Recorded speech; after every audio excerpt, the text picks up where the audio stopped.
Thermax Limited Q2 FY25 conference call hosted by DAM Capital Advisors Limited.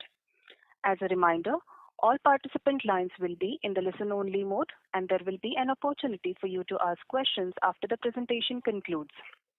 Should you need assistance during the conference call, please signal an operator by pressing star then 0 on your touch-tone phone. Please note that this conference is being recorded. I now hand the conference over to Ms. Bhumika Nair from DAM Capital Advisors Limited. Thank you, and over to you, ma'am. Yeah, thanks. A warm welcome to everyone to the Q2 FY25 earnings call of Thermax Limited. We have the management today being represented by Mr. Ashish Bhandari, Managing Director and CEO, and Mr. Rajendran Arunachalam, Group CFO and Executive Vice President. Without any further delay, I'll hand over the floor to Mr. Bhandari for his initial remarks, post which we'll open up the floor for Q&A. Thank you, and over to you, sir. Very good morning to everyone that's on the call. I'll keep my initial message extremely brief, just to say that the quarterly numbers this time have got, like often is the case, quite a bit of themes, which I know will come up through many of the questions you will have. So without any further ado, why don't we just jump straight into the questions, and through the questions I'll make sure I'm covering all the themes that I want to. Okay? Sure, sir.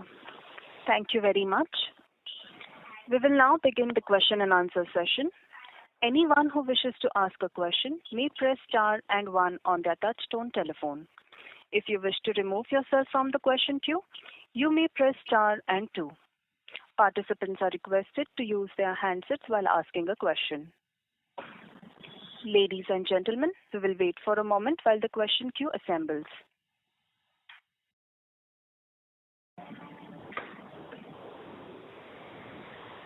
The first question is from the line of Amit Anwani from PL Capital. Please go ahead. Hi, so thanks for the opportunity. My first question pertains to the couple of large orders which we have won in Botswana. What is the nature of these orders and what kind of orders are these? And how is the margin profile for this order, duration of execution? And is there any further pipeline in exports or large orders, if you could highlight on that? Okay, so the order is for a mining client.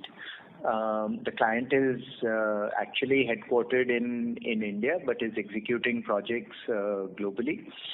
And this one is from our large boilers division for the project that they are undertaking in Botswana.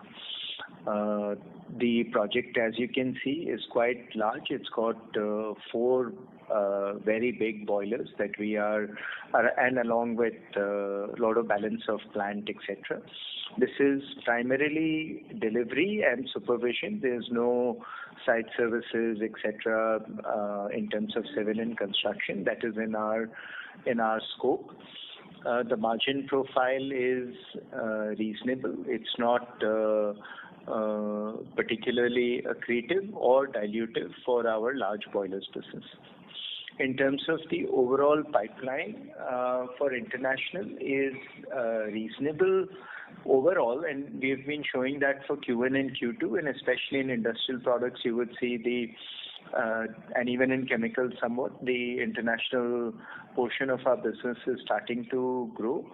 For our large boilers business, there are more opportunities, but this was the biggest of the lot on the international side. Right. And so secondly, on the base orders, which are keeping about 2,400, and wanted some color on ordering pipeline there. And you highlighted last quarter about we are exploring for power orders, and we have been seeing there's a lot of tendering happening across power sector. And you highlighted about package orders in power, so we wanted to understand there also. And refinery orders, obviously this one you got in Botswana. How is the refinery order trend in India? We are seeing a few of the oil and gas engineering companies getting orders this year.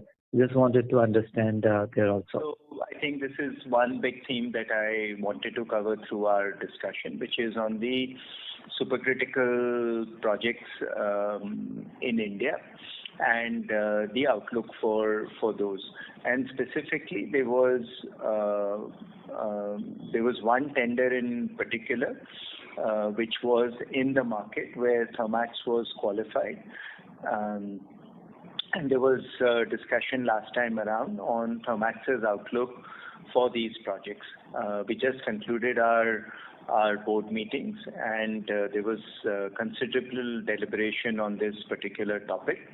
And the consensus opinion from the board is that in the form that the tenders are currently out, which means we are talking about single large orders of 4,000 to 6,000 crores in nature to be executed over multiple years with civil and construction, all of that is not Thermax's play, and Thermax will not bid for those projects in the current form that exists. Should that form change and should the projects become more manageable and this was largely from a risk perspective, because our ability to execute projects, the government ones in particular, and as you can see from as we've often shared the theme, and even in this particular quarter that has gone by, for many of those projects, our ability to make money has been, we haven't shown that in our execution. And so to apply that to a project which is so much bigger than what we have done in the past was not the right thing to do. So that is one big decision that the board has made after considerable deliberation on the topic. And we look forward to seeing how the opportunities evolve, and should it become something that we think is better suited for the risk profile overall of Thermax, this is something we can relook at, but in the current form, the answer is no. That is one big point. In terms of large projects, the pipeline, as I had said at the beginning of the year, this year would be better. I think some of this we have shown through the orders that we have gotten in Q2. As we look forward also, between refining, where I agree, the pipeline is starting to develop again, and which we had said previously also, it may take 18 months to 2 years, and I think during that period, the pipeline is starting to develop again, and we now again have a set of refining and petrochemical projects which will be competitive, but we at least see a pipeline back again. Similarly, in the steel side, there is a reasonably big pipeline. That too, we will should come through maybe in Q4, more likely in Q1, Q2 of next year. But there is a reasonably large set of projects, multiple of them, where we will see kind of what Thermax's win rate looks like. The pipeline is decent. Thank you, sir. Thanks for answering my questions. All the best. Thank you. Thank you very much. Participants who wish to ask a question may press star and 1 at this time. I repeat, participants who wish to ask a question may press star and 1 at this time. The next question is from the line of Bhumika Nair from DAM Capital Advisors Limited. Please go ahead. Yeah. Sir, just wanted to ask about this base orders. Now, if you see for over 8 quarters, we've been fairly steady at the 2,000 to 2,500 crore range. How do you see that entire pipeline developing? How are the base orders? Do they remain in this range, or do we see really an improvement per se on that side? And, which sectors are really driving, and how is the outlook, particularly with the whole elections and the change in guard? Are you seeing any, further uptick in terms of the entire capex cycle from these small base orders? So even in the base, what we call as base orders, they're actually sub-themes. Yeah, and maybe the sub-themes are best looked at in terms of what is going on in the segments themselves. So if you take a look at industrial products, there we have been showing steady growth, and that portion continues to become, even in this particular quarter and for the year as a whole, will show double-digit growth. Yeah, and most of this you could call it as part of multi-segment base growth bucket. Yeah, and this portion continues to get larger and larger, and from 700, 800 crores, now it's getting into the 1300 crore range over the last couple of years, and continues to be reasonably bullish. There's one part which I had spoken previously as well, which relates to the whole ethanol sector, where there is potential if that segment comes back again, which is expected. You could even see a slight kick on top of whatever we have done in the past as well. Yeah, and here even on the international side, we are doing reasonably well, and that growth curve. That growth, I guess it's not a curve, it's more a line which should continue. The second is our chemicals business, where also I think I've been talking about growth in chemicals for quite some time. Yeah, and we haven't been really showing that growth on the revenue line. But if you see that on the order side, some of that is starting to show. Last quarter we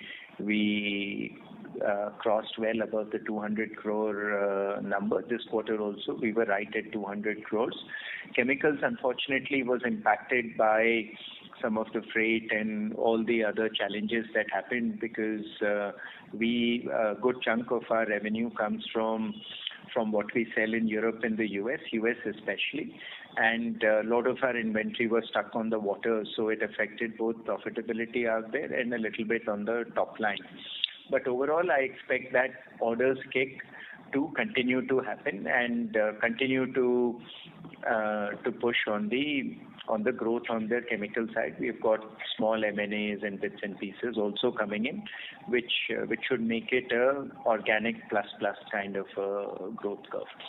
The place where we have choked a little bit purposely so on the growth side has been on the project side, and especially the medium project side that we do, which is the 200 to 500 crores kind of. And many of these were part of the government projects, where the kinds of places where we were not making money in the past. So we took a step back to say, how should we relook at these businesses, and how do we do more profitable business out here? And this is a part of the business which has been missing almost. Yeah, and in the coming quarters, we need to see this part coming back in, which is the ability to do project orders that are of the medium to and even large possibly, which, as I said, in the steel sector and otherwise are starting to show up. But how do you do them where they are more profitable than how we have done them in the past? Yeah, historically, as we have shared on FGD projects and the like, we really haven't made money. Yeah, and I don't think not just we, the industry as a whole hasn't made money. I hope the next cycle of projects that we do, we make more money. Yeah, so it's a longish answer, because what we call as base orders is not base. There are two elements out there which are growing and which we continue to expect to grow. There's a third element which we have purposely pulled back a little bit on. But as we go into the second half into next year, there also we see a pipeline developing. But we will access that pipeline only if we think it is more profitable than what we have done in the past. And if that happens, then that can also continue to build growth. Sure, sir. Thanks so much. On the one update on the FEPL, if you can give, where are we? We had gotten impacted by the Tamil Nadu rains, etc. So how is that scaling up? If you can get an update on both FEPL and TOSL, and I'll come back in the queue. Thank you.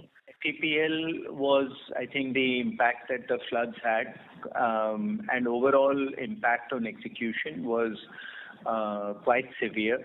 and it showed up in our Q2 numbers as well. Yeah, Q2 for FEPL was a tough quarter, and which means even Q3 and the rest of the year also we are taking a moderate impact because the execution of projects has been impacted, and specifically for our Tamil Nadu project, there's a good chunk which is relating to insurance as well.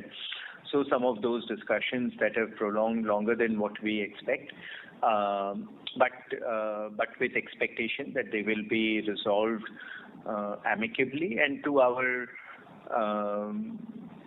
strength in a way, because we are making a case that there was a reasonable impact on that. So that whole portion has gotten impacted. Q2 also, there were unseasonal rains. Q2 for wind was expected to be a good quarter, but Gujarat, which is where we have a fair bit of wind exposure, the entire grid was shut down for a period.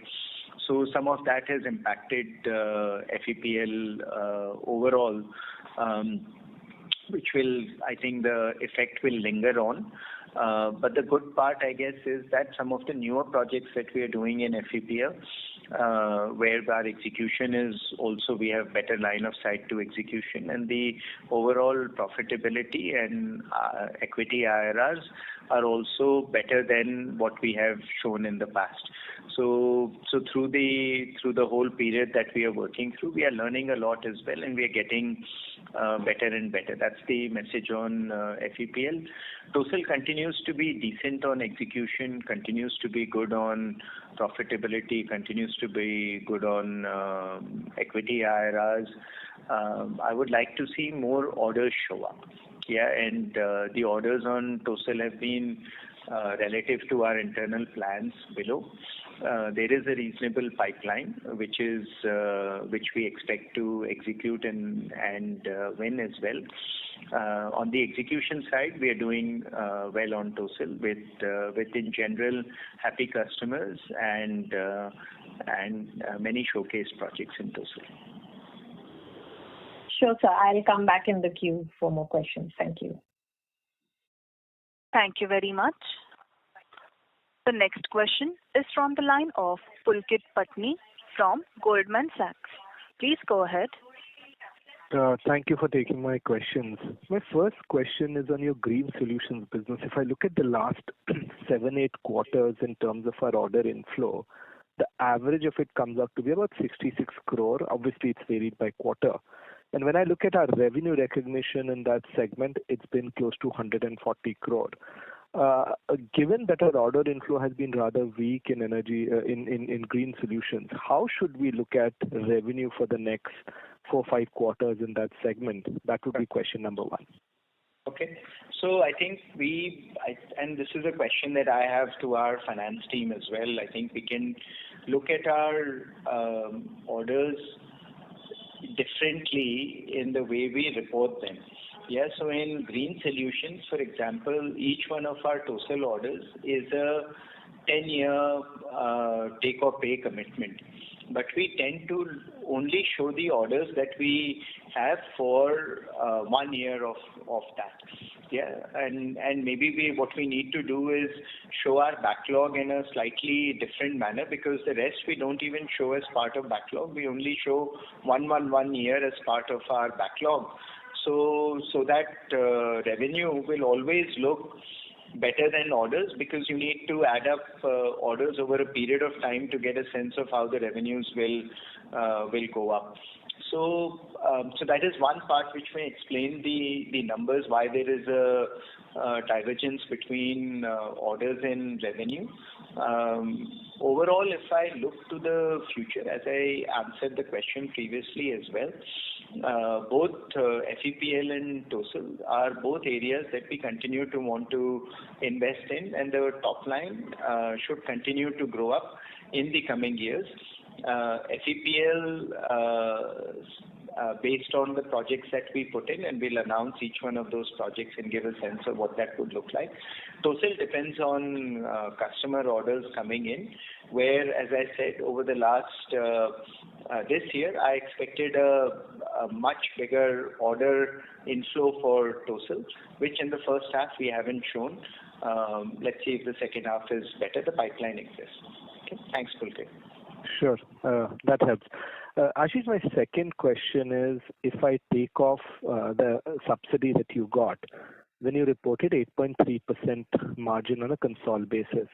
Now, as I look at again the next 5 to 7 quarters, where obviously you're improving margin across other segments, but a larger chunk of your execution will be on the industrial infra business, particularly with these large orders that you won, plus the ones that you highlighted are in the pipeline. In that context, how should we look at the margin profile? Will we be okay with the 8.5%, 9% margin if we are able to make it on a consol basis? Or is there an outside chance that we could actually surprise on the upside on the overall margin front with that kind of mix going forward? I think you should look at Thermax going forward also as a weighted average of the 4 segments that we are showing. Yeah, and it would not be right for me, and it is not how I look at the business, which is a blended average of the 4, because each one has its own growth story and hence its own outlook. If I take industrial infra in particular, because that's a big part of what is driving the mix, what it means is that if we get an order which we think is up the alley of what we can do, and it is a large order, we will take it. Yeah, and that may then impact our mix and hence our profitability on a consolidated basis, on a percentage basis lower, so be it. Yeah, and so I will not come back and so take a look at each one, and in each one, at least in chemicals, you can reasonably see our trend. Q4 was different. Q2 was different because of, as I said, some of the freight issues and all. But in that 17-18% number with the top line growth that we are showing, you can see that we're trying to be in that space even as we go look forward and continue to grow. Industrial infra is where I want to go spend more time, specifically because of the question that you have answered. In industrial infra, we will not slow down on large orders if we see something in our basically swinging arc, so to say. With 2 caveats. Yeah, one, we understand that our history hasn't been good, so we have been careful, and especially in the last 4 to 5 quarters, we have been particularly careful, which is why you haven't really seen big orders coming in from Thermax, because we said, let's show we can actually execute some of these better. And in areas that we think we don't execute as well, don't do anything at all. So we have stayed away from some of the larger tenders that previously we may have said, why don't we go and work those. The second part is, even if you take a look at supercritical as an example, the decision ultimately to not do it was driven by exactly the question around execution, etc. So with those 2 as caveats, if we see projects that we think we can do well, we will not stay away. Yeah, and we know that is a capability that we have, which is very important to a lot of what the market is asking for. And so we will not slow down. The specific set of orders that we see coming in, and even the specific order that we got from Botswana, that will be dilutive to the overall Thermax business. Yeah, very clearly. It's a large order gone at margins that are representative of the large boiler business. So it will be dilutive to Thermax, but it's in terms of total profit rupees coming out of it, very profitable, and in terms of cash flow, etc., also in line with the cash flow trends where we manage kind of our working capital very tightly. It is representative of that. So we like that as an order. And similarly, if we see more such things showing up, and they exist in the pipeline that is out there, we will continue to do that. Sure. That is very clear, and I must compliment you for actually separating out the subsidy bit, because that makes your disclosures very, very clear. So very good job on that. Thank you. Thank you. Thank you very much. The next question is from the line of Parikshit Kandpal from HDFC Securities. Please go ahead. Hi, Ashish. Congratulations on a decent quarter.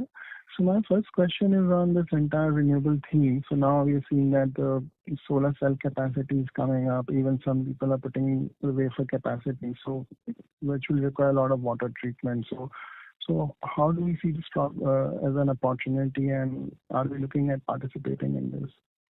So yes, we are, and we are growing out there, not only water, even our environment business, which makes things like scrubbers, gas management systems, including pollution control systems. All of these are growing quite well. They show up in our industrial products business. And water is perhaps the fastest growing portion across Thermax, where there are multiple themes on the water side, which are interesting and are driving in water. So maybe I'll use this to talk a little bit about industrial products also overall. You would have seen that the overall profitability in industrial products has gone up over the last few years, and that has been driven by two parts. Within our industrial products business, the most profitable part of our business is our small boilers business. And for a long period of time, every part of the industrial products business was growing reasonably well. Yet, right now, it is the other part, which is the environment and the water portion of the business of industrial products, that is growing faster. So while their profitability is growing reasonably well, they are dilutive to the overall industrial products business, so to say.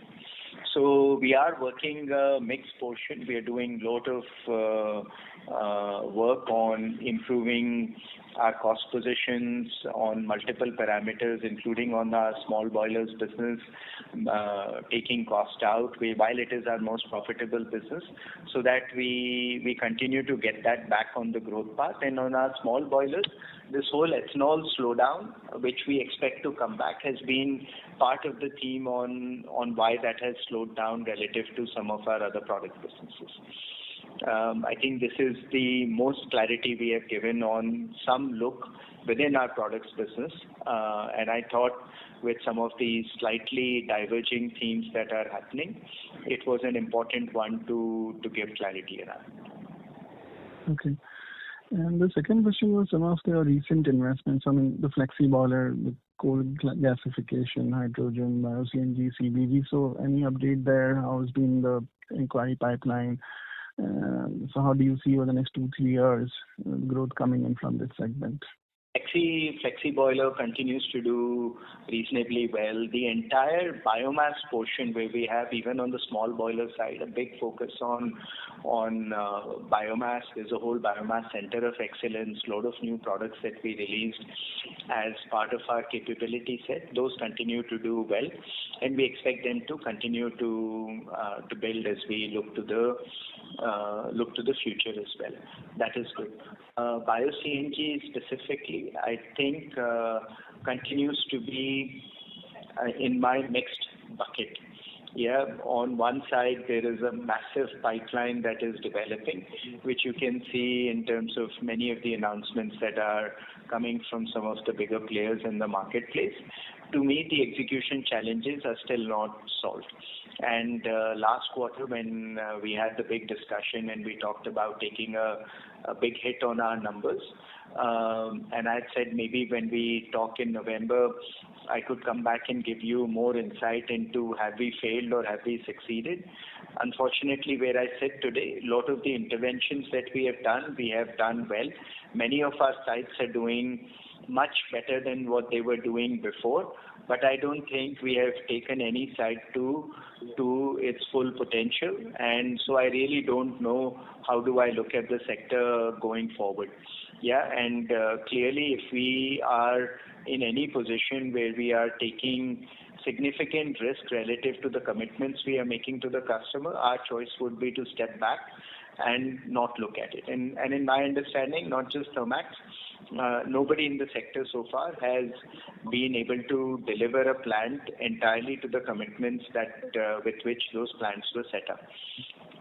In parallel, there is also a realization that maybe some of those initial specifications are unreasonable to expect, and the government also is doing a lot of policy changes and moves which should make the overall economics of the sector better, even at some of the lower kind of throughputs that the plants may deliver. So one of the most fascinating spaces. I really don't know how it will come about. On gasification, I'm personally disappointed that while the government wants to set up tens of thousands of crores of gasification projects, the support for domestic technology, which is not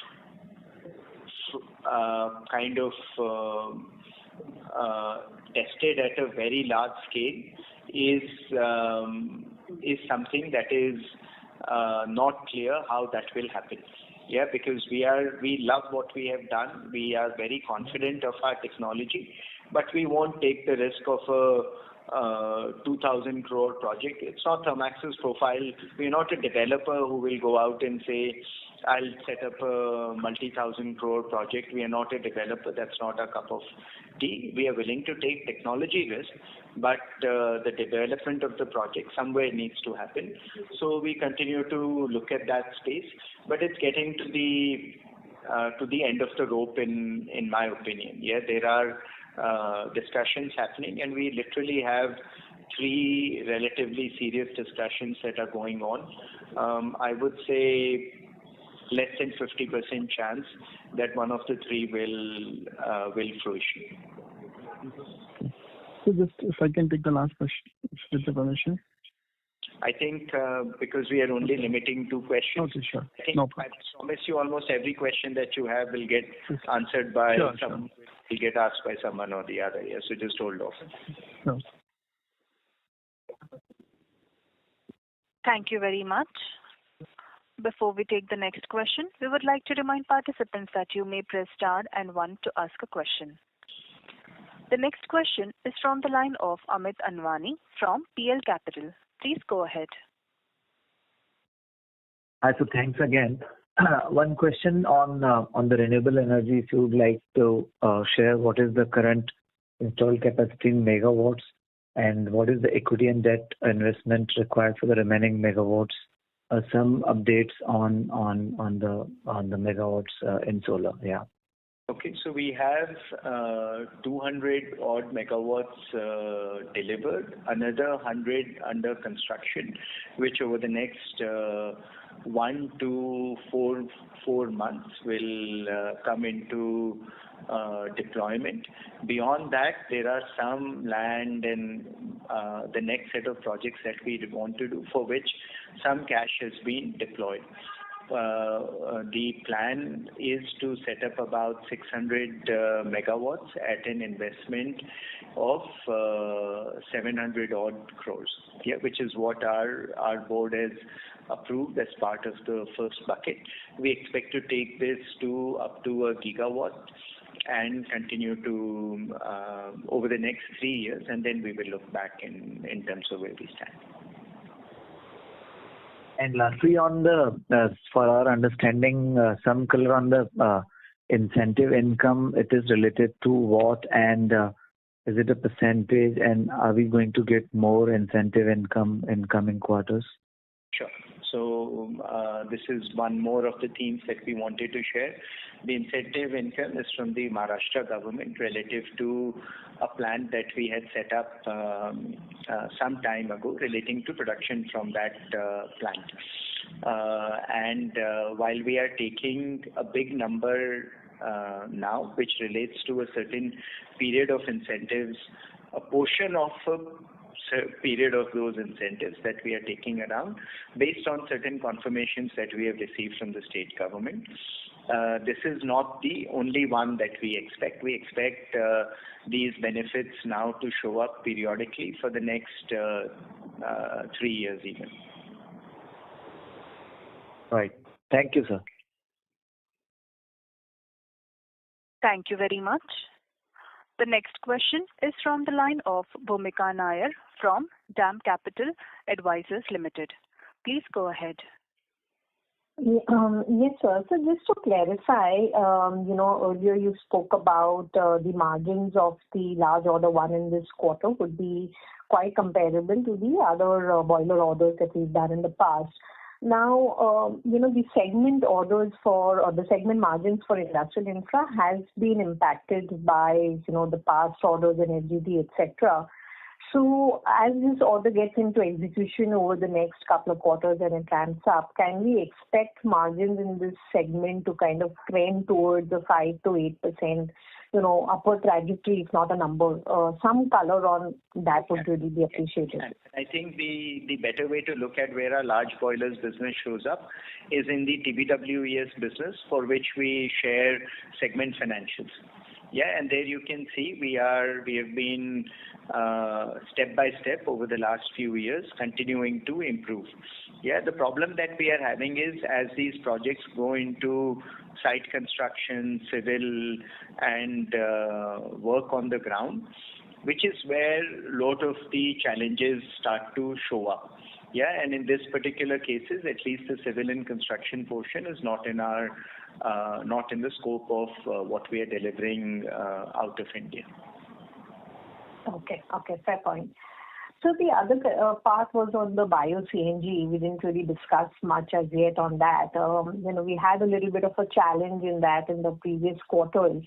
So if you can just talk about where are we in is the pain behind us in that? Are we starting to see an improvement?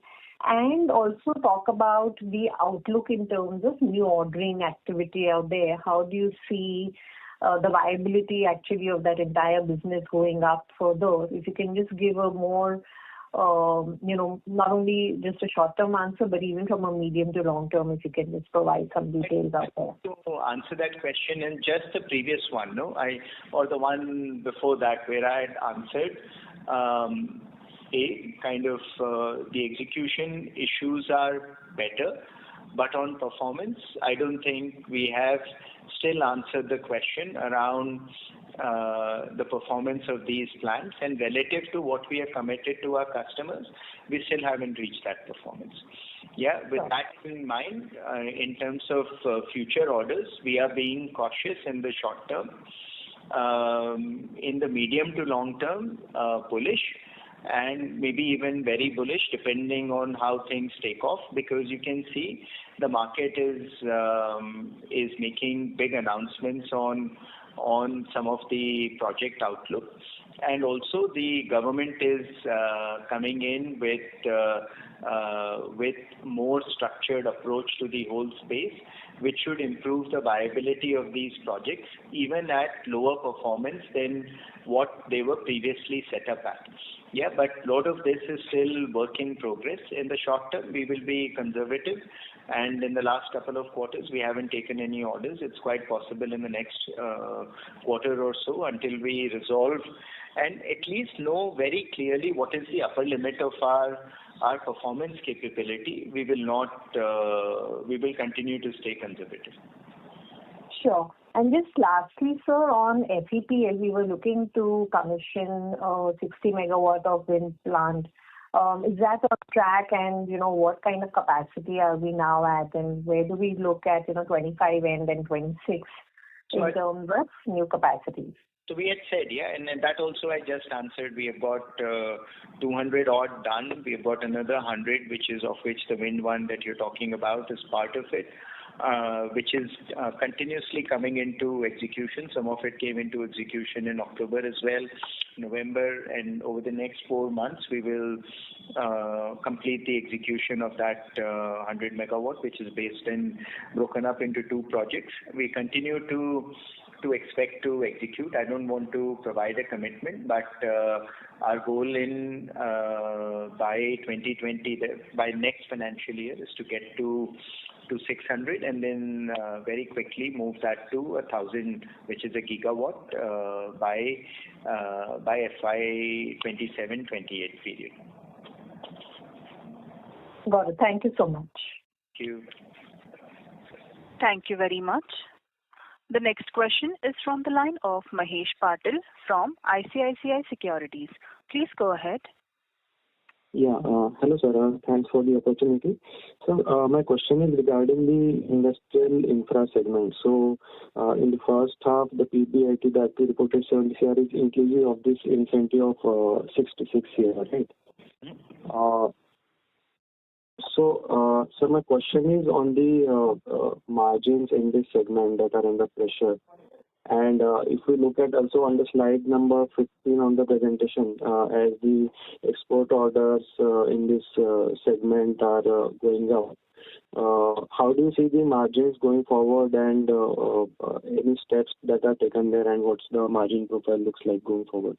So Sure. some I hope I answered this question at least in 2 parts. So let me take this. Yeah, the first quarter, this industrial infra, if I take the production incentive out, it was pretty poor margins. Yeah, very frankly, there's no other way to put it.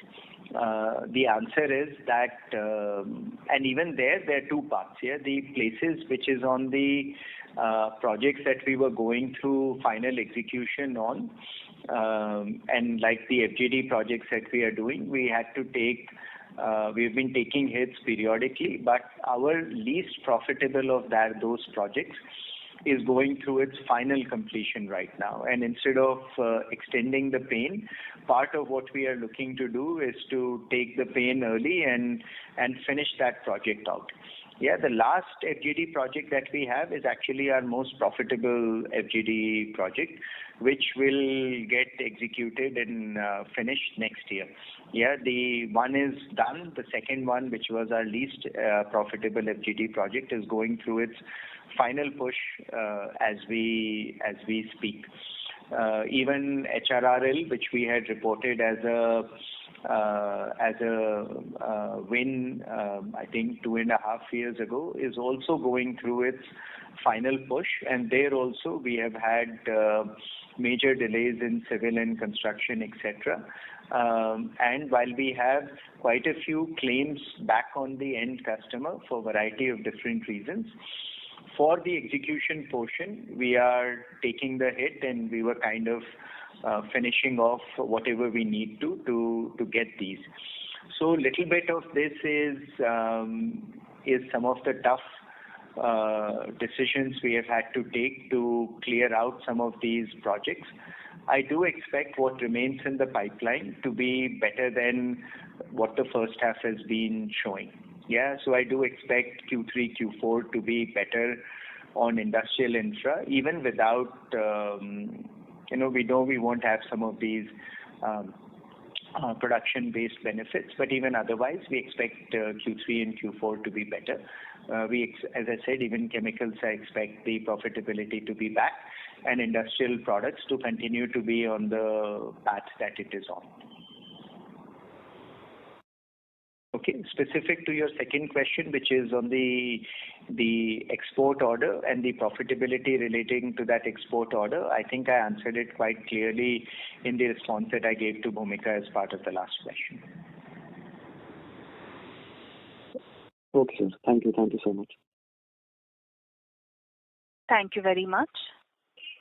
Before we take the next question, we would like to remind participants that you may press star and 1 to ask a question. The next question is from the line of Parikshit Kandpal from HDFC Securities. Please go ahead. Thanks for the follow-up. So if I look at the chemicals business, you have been acquiring stakes in companies, and if further consolidating this business. I think the build tech products acquired. So any further missing pieces you want to cover up here? And yes, I can't share what all, and at the right time we will share. But yes, as I've said, committed. I think maybe in Q1 when we do our next review, we can spend a lot more time on chemicals, where I can share a bit more on in lot more detail on what is our larger push in our chemicals business. But without sharing any further details, which was I cannot, the simple answer is yes. Okay. And this second question, so where is the incremental R&D spend now going? And even I think last time when I had last question, I asked about hydrogen. I don't know whether you answered that. So if you can also cover the hydrogen piece. I'll cover the hydrogen piece. Right now we have a big, I guess big is a relative question, but a reasonable sized team which is working entirely on the Ceres work that we need to do to building the first portion of the product and bringing that for basically for as a released or at least as a developed product out of India by September of next year. And to be able to do that, the team, the investments, the license fees, the R&D labs, infrastructure, all of that is something that we are spending money on. There is, I think, work that is going on in terms of what is capitalized on that and what is expensed, etc. I think in the next quarter, maybe we can share some of this information in slightly more detail. Some of this is also competitive information, so we may not want to share. But there's a whole team which is completely geared up and working on a singular focus on building that product up. And initial investments like planned or capacity plans for at least in the near term, how are you thinking on those lines? On the over the next 18 months, 100 crore is the expected investment and commitment that we are internally working towards, but that is stage gated with progress that we expect at each portion. As that progress comes in, then the next stage money will get allocated. But internally, over the next 18 months, we expect around 100 crores to go in. But I don't have a breakdown on how much of that will be expensed, how much of that will be capitalized, etc., etc. And also, given the stage gate nature, cannot commit into will all of it come, will more than that come, will less than that come. And capacity, sir, for this 100 crores? So all of this is to get ready to put a plant up. Then we will look at the plant itself. And initial expectation is we want to set up a plant somewhere in the 100 to 300 megawatt range. The question is, what does that product look like? That will drive the size of the plant itself. Sure, sir. Thank you. Thank you very much. The next question is from the line of Shirom Kapoor from PL Capital. Please go ahead. Hi, thank you for the opportunity. I just wanted some further clarification on your green assets business where you're planning 1 gigawatt. You mentioned a number of 700 crores investment planned to set up your 600 megawatt capacity, which you said over the next 1-2 years. So is this 700 crores additional investment that you're planning to make up the balance 300 megawatts, or would it be? I think, Rajendran, you want to share the exact numbers. A good chunk of it is already allocated, spent, which you can see in the FEPL numbers. Why don't you guys share the exact numbers here? Whatever is publicly shared, nothing beyond that. So, the current investment is close to about 400 crores in equity. We have a loan availed of about 1,300 crores in that segment for setup of the projects in this thing. And there is an additional commitment for the further capacities that we are adding up. Equity commitments are in place from Thermax, and the debt will be availed as the time goes by for those projects. Sure. So that 700 crore is the equity investment that has been approved, right, by the board, and this is just for up to now for the 600 megawatts, not for the eventual 1 gigawatt that you're planning by the next year. That investment approval is yet to come. Yes. Okay, that's clear. That's my only question. Thank you so much.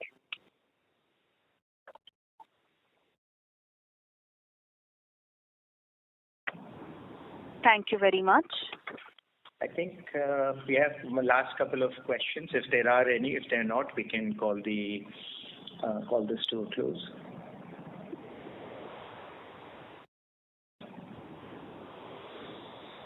Sure, sir. We can close the call. As there are no further questions, I would now like to hand the conference over to Ms. Bhumika Nair for closing comments. Yes, thank you everyone, and particularly thanks to the management for giving us an opportunity to host the call. So any closing comments or any points that you felt that we didn't really discuss and need a conversation, any closing comments from your side? No, I think we have discussed industrial infra, both the kind of top-line movements, the one-time, and kind of not one time, but it's what we will see for a period showing up in those numbers. Some of the work around supercritical, the larger projects outlook, international we have discussed. Next is on industrial products. We have shared some of the mix changes, the general strength in that business outlook, chemicals we have, and including an expectation that once we think we are some of what we are trying to do is out, we can share a larger strategy theme on chemicals as well. And then green solutions in terms of FEPL, TOSL, hydrogen, I think bio-CNG. We have shared everything that is to talk about. Yeah, Rajendran, anything else? No? Thank you so much.